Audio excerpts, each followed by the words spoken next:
I'll try to stay with my 6 minutes. There's just one on this. Yeah. So I'm a senior consultant in a small company called Tinker.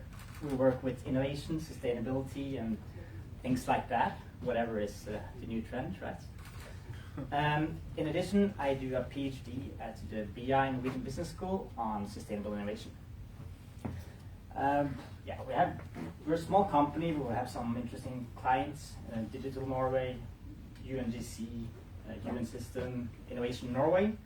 So we work a lot with tools, leadership development, and how can we go from sustainable thought to sustainable action. So I want to just briefly start with my own background. Now, why did I end up doing a PhD on this? And it really comes from doing my master thesis 12 years ago. Doing a lot of interviews, what really motivates leaders, entrepreneurs. And this founder, Ghana, really talked a lot about sustainability, how important that was for him. And he's working with wave power. He's in his 20th year working with wave power technology.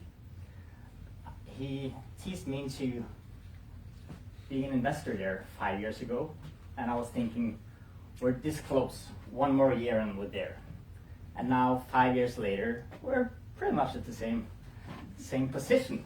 And that made me think about, why is this so complex? Why are these clean technologies that have really good business results, why is it so challenging to take into markets? And that's one of the things I'm working on in my PhD.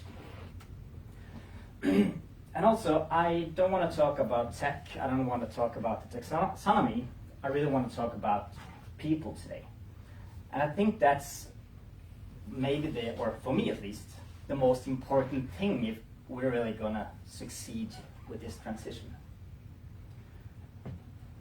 And I'm really thinking, do we need just a new way of thinking about business? I like this quote. What if we were to take social ecological well-being as our central focus and make an ecological case for business instead of the business case for sustainability? How can we really think different about these things? I also have one other inspiration. He's actually from Aho. How can we stop talking about our clients, our users, human-centric innovation, when we're always talking about that? What are we missing out on? I think it points to it.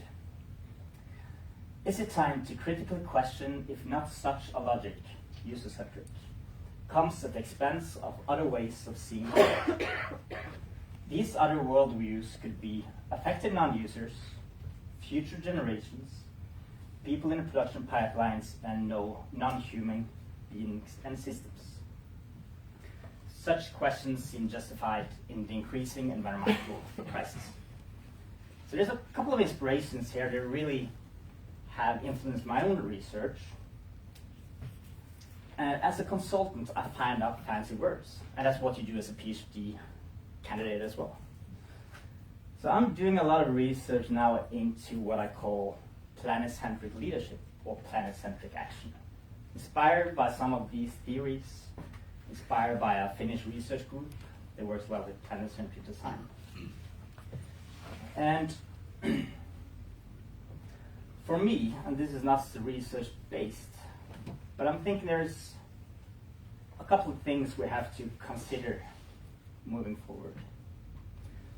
I think instead of looking at ethics or sustainability or planet as our second, third, or fourth priority, this has to be our key priority. And I don't think there's many businesses in Norway that actually do that. This leads also to, let's move from sustainability talk to sustainable action. And I know PwC had a report looking into the 100 biggest companies in Norway. I think there was like 4 or 5 of them that actually had CO2 emission reductions over a 2-year period. So it's a lot of talk, but we're not there yet. And I'm also having my focus on we as individuals in organizations, as leaders, as teams, and not only point to the policies and the taxonomies and everything around us, but really think about what can we do and how can we affect our organizations and what we really do in day-to-day action and in practice. Is there hope? Yeah. Havkraft, the company I invested in 5 years ago, we're going out there trying to find money. But it's actually the mostly followed campaign ever in Folke Invest's history. So there's an interest for clean tech, and hopefully we can get some of them to invest, and hopefully we can get a lot of clean technology out there too as a part of the solution as well.